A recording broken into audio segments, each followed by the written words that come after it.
Chers frères et sœurs en Christ, très ravi de vous retrouver après 2 semaines et 3 jours de mon séjour à Chartres. Je suis arrivé à la fin de ma mission dans l'église Arbre de Vie Chartres, dirigée par le pasteur Fernando et son épouse Claudine Darocha.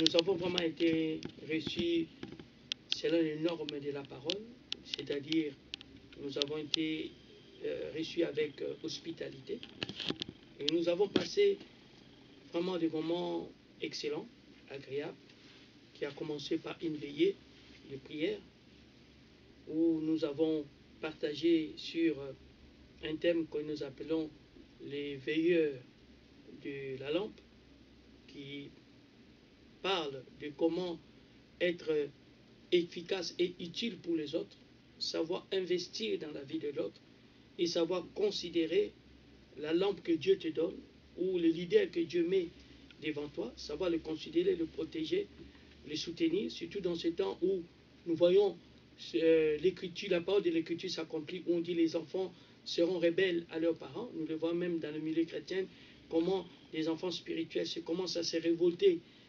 contre leur père spirituel.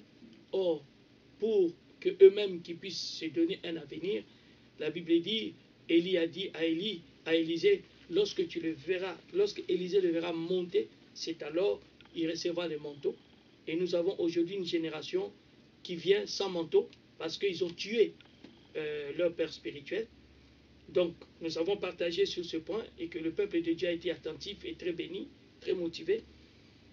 Et nous avons aussi à partager sur un thème que j'ai appelé la race appropriée, selon Psaume 15 plutôt, Psaume 14 verset 5, où nous voyons que pendant que le monde sera dans l'épouvante, Dieu apparaîtra au milieu de la race des élus, donc que nous avons appelé la race des justes, que nous avons appelé la race appropriée, c'est-à-dire la race des justes. Et nous avons expliqué le profil, bien les bénéfices d'être juste. Nous avons vu il y a 3 bénéfices, c'est-à-dire Dieu se souvient du juste, Dieu sauve le juste, Dieu exauce le juste, et Dieu fait prospérer le juste lorsqu'il est planté dans le parvis de l'Éternel. Et cet thème nous a amené à répondre à cette question, qui est injuste? Parce que la Bible dit que Noé était juste devant Dieu, mais qui est injuste?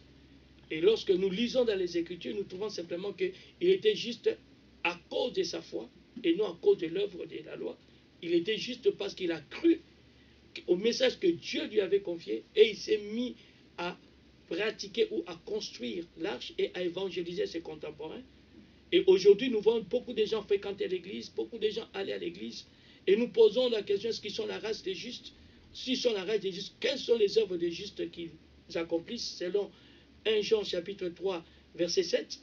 Or, nous voyons que Noé, tant que juste, évangélisait et construisait l'arche par la foi. Et nous aussi, la Bible dit, le juste vivra par sa foi. Quelles sont des preuves de foi, des témoignages de foi, des œuvres de foi que nous accomplissons à nos jours, qui peut nous rendre justes devant Dieu? Quand Dieu nous regarde, il nous trouve justes. Et nous allons finir par comment devenir juste. C'est-à-dire, le juste, c'est celui qui vit dans la foi, qui pratique la foi. Mais comment on devient juste? Comment on accède à ces statuts?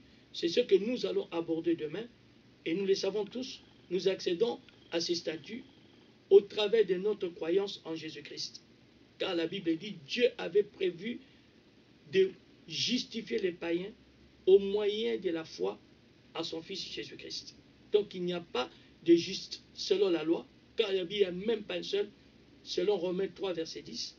Mais nous sommes justifiés gratuitement par la grâce au moyen de la rédemption qui est en Jésus-Christ, car c'est lui que Dieu a choisi comme victime propitiatoire. Alors, nous allons le partager demain, comment nous devenons justes par la foi en Jésus-Christ. Voilà, chers téléspectateurs, nous avons aussi le temps de la formation de nos leaders, de nos pasteurs, de nos futurs leaders de l'Église. dans laquelle nous avons parlé sur le pouvoir du changement graduel. C'est-à-dire que Dieu a créé et Dieu a suscité des serviteurs pour faire prospérer son œuvre selon Ésaïe 53, verset 10.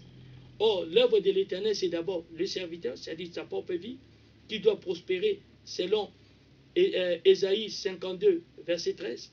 Et aussi l'Église, l'évangélisation, pour que ça réussisse, il faut que les hommes de Dieu puissent intervenir, puissent prospérer, dans l'œuvre de Dieu. Donc voilà un peu ce que nous avons abordé dans ces points. Et aujourd'hui, je peux faire un petit bilan. Ce bilan, c'est quoi? En tout cas, je bénis le Seigneur pour l'accueil que nous avons reçu et la soif que nous avons trouvée du peuple de Dieu, qui manifeste une soif terrible. Là, nous étions à l'église depuis 6 heures du matin et il est pratiquement midi que nous venons de finir. Mais le peuple a soifé de connaître la parole de Dieu, déterminé à servir le Seigneur. Et nous avons abordé ces points de formation sur le changement graduel. Et nous avons touché 2 points qui sont vraiment importants. Le premier, c'était tu ne peux pas être productif sans être en couple. C'est-à-dire, toute personne qui veut produire, il doit avoir un compagnon, il doit avoir un coéquipier. Et deuxièmement, tu ne peux pas produire si tu n'es pas prêt à payer les prix.